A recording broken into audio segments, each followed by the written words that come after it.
Hi, my name is Sandhofer. My presentation is on multiple unit conversions.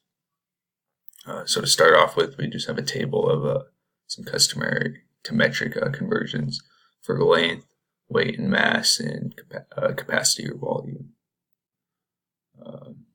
Next is the list of all the metric prefixes with their factors and then some of the symbols. A few tips before we get started is you can try to memorize basic conversion factors and all the metric prefixes. This will help you get these problems done easier without having to refer back to tables and charts.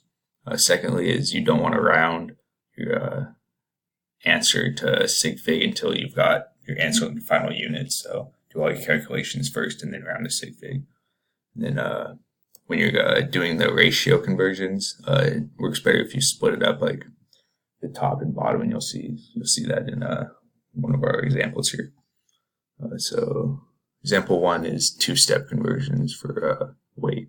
You can see we have some of the conversion rates over to the right. So this problem is converting 176.5 pounds to grams. And so here's the problem set up. As you can see, we use this conversion rate of 1 kilogram equals 2.2 pounds.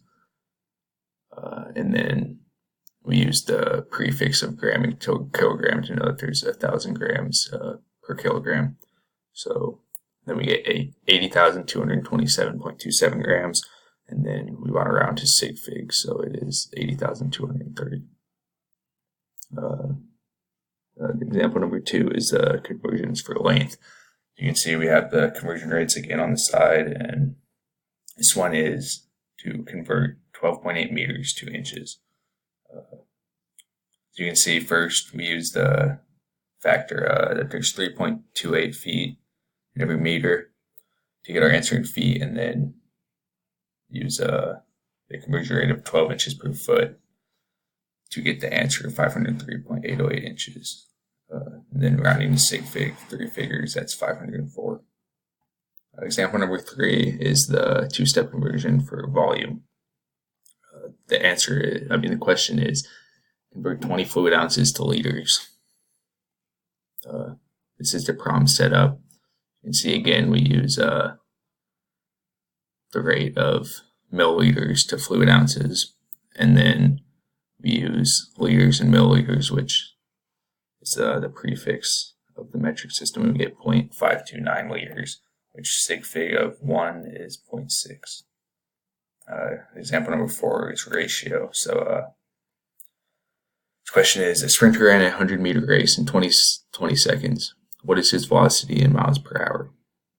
So first we need to get the rate at which he's traveling, so we need to divide the total distance by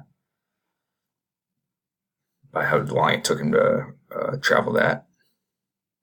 So we get 5 meters per second, and we're converting the meters into miles. So that's what I mean when I meant to split it up. You see how it's all on the top. You're only converting one unit at a time, not trying to do both of them, or it gets a little confusing. So as you can see, then we get that he's traveling 0.0031056 miles per second. And again, we don't want to round to sig fig yet because our answer will be skewed at the end. And now we're converting the seconds. So we use 60 seconds in a minute and then 60 minutes an hour to get our hours in. That leaves us with 11.18012 miles per hour, and then sig fig is just 11.2. The last example is another ratio. This is about a centipede, and it crawled at 11.5 centimeters per minute, and you're converting this to its velocity to meters per second. So again, we're just changing the top number, the distance, and so we're just using a simple metric prefix conversion to do that, and then converting the bottom, we're getting the minutes to seconds, so we use the minutes, how many seconds are in a minute, and then round to sig fig to get 0.002 meters per second.